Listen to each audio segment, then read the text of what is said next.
let's go ahead and move on to this whistleblower who spoke to Jordan Sheridan over at Status Quo, who used to work at UnitedHealthcare. Of course, the CEO of UnitedHealthcare was shot and killed in New York City, sparking a whole national conversation about the health insurance industry and healthcare and this vigilante killing, et cetera. So I want to be careful about characterizing her claims, and you can listen here. She worked there. She did not work directly in the process of denying claims, but she claims that she worked closely with multiple employees who did, and that they felt like they had come under pressure to deny a certain number of claims, so denying people care that their doctors are saying that they need, in order to meet some sort of effectively like monthly quota system. So let's take a listen to what she had to say. I would hear people, on break time or whatever, when we would all kind of come together in this kitchen clutch, and people would be talking about what they were told to do their job. It wasn't my job, so I can't say 100%. Yes, we have to deny so many claims per month to meet our shareholders' expectations, but I do know that people were complaining because, they had to meet a certain amount of claim denials. So people were telling you that there was a quota for how many denials? Yep.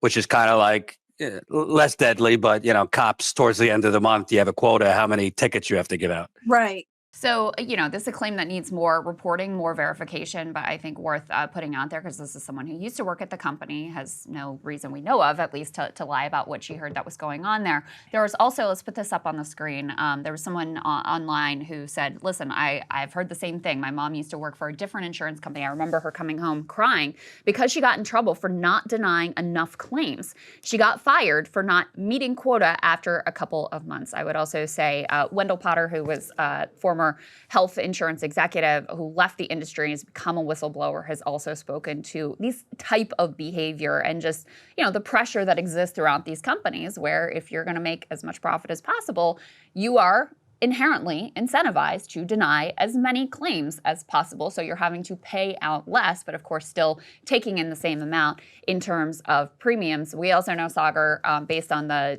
data that's been reported out, that UnitedHealthcare was particularly bad about the number of claims that they would deny. They had the highest rate among the major insurers.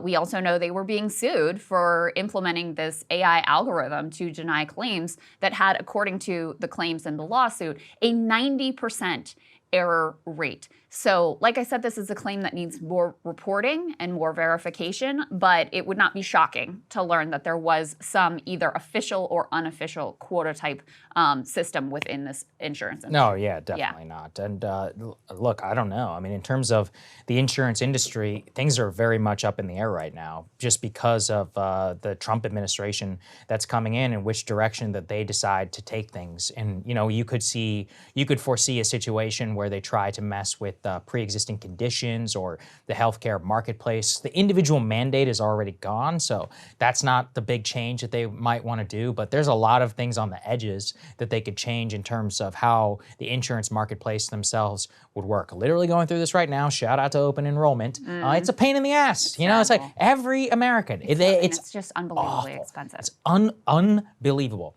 I remember I had a deductible of like $8,000. I think this was like 8 years ago. Yeah. And everyone thought it was crazy. And I was like, I'm a young guy. So now when you go and you shop for insurance, you see deductibles that are $15,000, like $15,000. And you're still paying hundreds of dollars per month, And add kids onto that, good luck, man. And you can just see how nightmarish it is. And this is what I was talking about with the healthcare system. Most people like their healthcare in terms of employer-based health. They don't like the health insurance companies, but they like their healthcare, like employee-provided healthcare. But there are 30 to 40 million people, including the self-employed, like yours truly and you, where we have to go out there and shop in the marketplace. And that is where the nightmare situation really starts to happen. Yeah. Because you don't get the benefit of employer subsidies, or you usually get a lower deductible plan in those situations like that too. And that's when people really get screwed. Yeah. Absolutely. It's also been, the political response here has also been really interesting. We mentioned with Jeff Stein, I just want to repeat this again, that in the CR, there actually is one good provision that it's not going to solve our healthcare woes, but it would modestly improve them, which is to rein in these pharmacy benefit managers, which they are these totally, as far as I can tell, totally unnecessary middlemen that control what prescription drugs are covered by health insurance agencies. And so they strike these deals in between the pharmacies and the health insurers, and they take a cut of these rebates for themselves. Again, it's just a sort of unnecessary middleman that helps to drive up the cost of your prescription drugs. And so there is a provision in the CR that would rein them in. This is something that has bipartisan support. It's something Josh Hawley and Elizabeth Warren have worked together on in the context of the Senate. So there are some small reforms that have the potential to move forward. The other thing, Saagar, that's in here that is funny and telling is that the previously members of Congress they are right now required by law to shop for their health insurance on the same health insurance exchanges, the Obamacare exchanges that you and I have to shop for health insurance on. That's right. And have no other options, by the way. Yeah. They stuck a little provision into the CR to get them out of having to do that and be able to participate in whatever the federal government employee system is, et cetera. So, you know, they are well aware of some of the problems in the current system, in spite of the fact that they apparently don't want to fix that for everyone, just for themselves. They want to better their own situation here, but not necessarily yours or ours. You don't need Congress enough, you know, and everyone. I mean, there's been a lot of discourse right now because they tried to put a pay raise in there, the cost of living pay raise, and everyone's like, well, we got to pay our members of Congress enough, and like theoretically, like maybe I could get there, but you know, in the current interim, no, not in a time when you guys are vast majority of you, 90%. I mean, have they're a net making worth most of over their 1 money on million. insider trading. That's anyway, what I mean. So. Over 90% of these people are net worth over 1 million. You know, a lot of them are extraordinarily wealthy in their own right. It's like, no, we shouldn't pay you more. Well, here's my thing. You're trying to exhibit yourself from Obamacare and all this other stuff. No. Not happening. Here's my thing is I am totally willing to strike a deal with Congress. You ban stock trading, and we will give you a big raise. Yes. Not just this was going to be like a few $1,000s or whatever. We'll give you a big raise if you just ban your insider stock trading, your stock trading at all. But I'm not going to hold my breath on that one. The other political response, you'll put this up on the screen. Ken Klippenstein, who continues to do great work on reporting out this story. Kathy Hochul, governor of New York. And incredibly, she's like the definition of, middling, this woman. She wants to create a crisis hotline for CEOs. So her response isn't, hey, clearly there's a problem with the health insurance industry based on the way that people are reacting to this cold-blooded murder in the streets of New York City. No.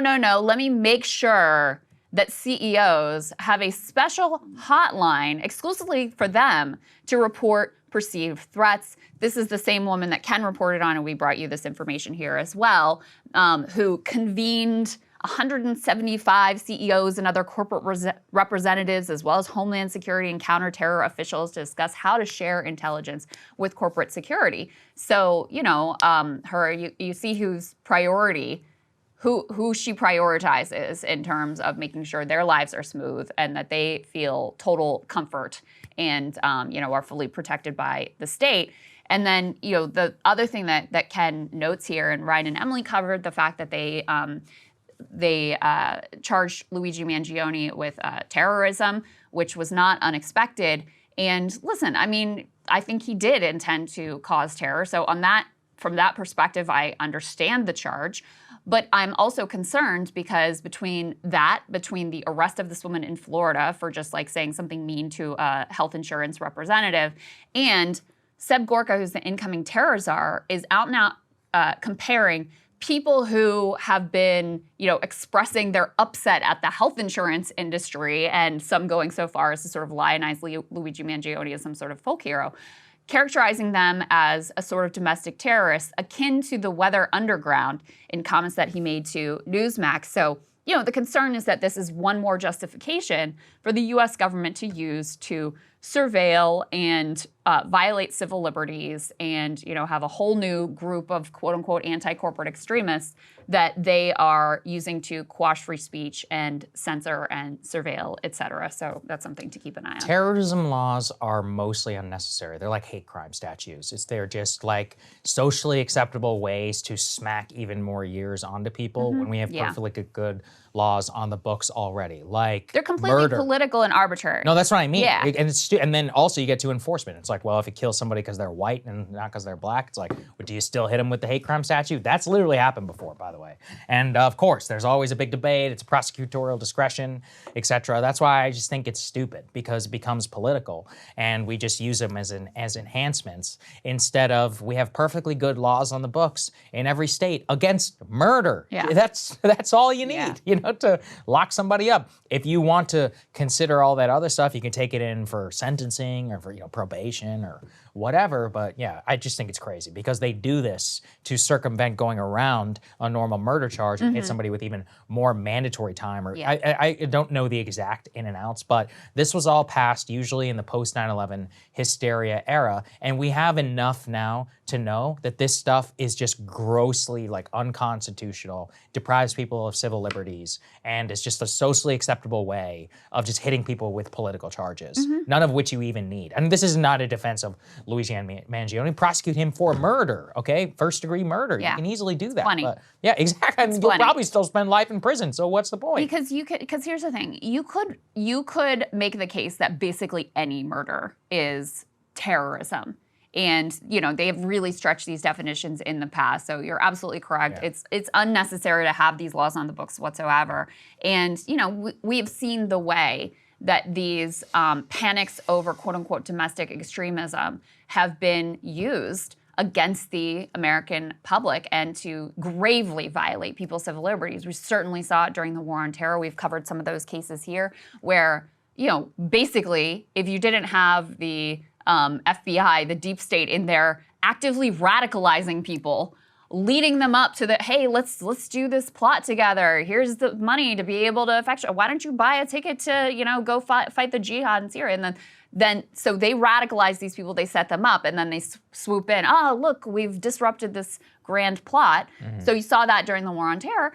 And then we saw some really crazy stuff like with that Gretchen Whitmer quote unquote kidnapping totally plot, which also, you know, similarly, the feds were deeply involved in trying to facilitate and radicalize and set up these individuals. Oh, you know, the Jan 6 people got hit with terrorism. Remember that? No. That's actually one of the things people have been pointing out is none of them have been hit with terrorism, whereas these, you know, whereas Luigi Mangione is. So again, it just shows you it's very, you can just sort of pick and choose who and what you consider to be quote unquote terrorism versus, you know, the January 6 people were charged with other things. There were laws on the books it was illegal entry. dealt with them. That's what it was. Illegal entry, That's right. There was a debate. Because I thought that they had. Yeah, Because there had been some. Because that's one of the things people are pointing out is like, oh, you're going to charge Luigi, but you didn't charge any of the January 6ers. Right. And, you know, clearly, like, whatever you think of them, that was clearly, there were political aims that were very clear in their goals of what they were doing that day. So in any case, that's a little bit of what's going on there. The last thing that people were taking note of, and I don't want to overstate this, but I do think it's interesting. So The Economist has a running tracker of what Americans say their top issues are. And in the wake of this debate after Luigi Mangione allegedly shot and killed Brian Thompson, although, you know, Mac and Ryan say actually he was here in the studio during those hours.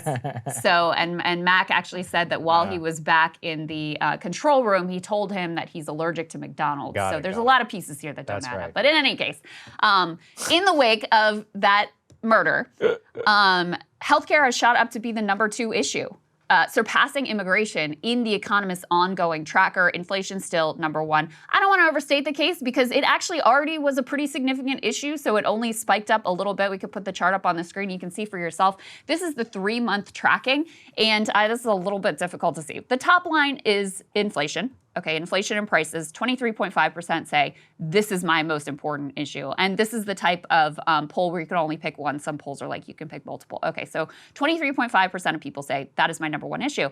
You now have healthcare jumping up, it's that purple line, to be just above immigration and jobs in the economy as the second most important issue. So clearly the conversation around this has, has sparked a lot of interest in the American people in some reform. And this is a ball that the Democratic Party has completely dropped. There was almost no talk of significant healthcare reform in this last presidential election, really from either side. But, you know, historically, it's been Democrats who have been trying to push this issue forward. Far, far fall from back when Bernie Sanders put Medicare for All on the table and made it a national debate, and where this was an ongoing conversation. Kamala Harris backed Medicare for All, allegedly, back in the 2020 primary before donors got mad at her, and she ran away from that position full steam, never to be, embraced again. So in any case, that's where the political debate is. Hey, if you like that video, hit the like button or leave a comment below. It really helps get the show to more people. And if you'd like to get the full show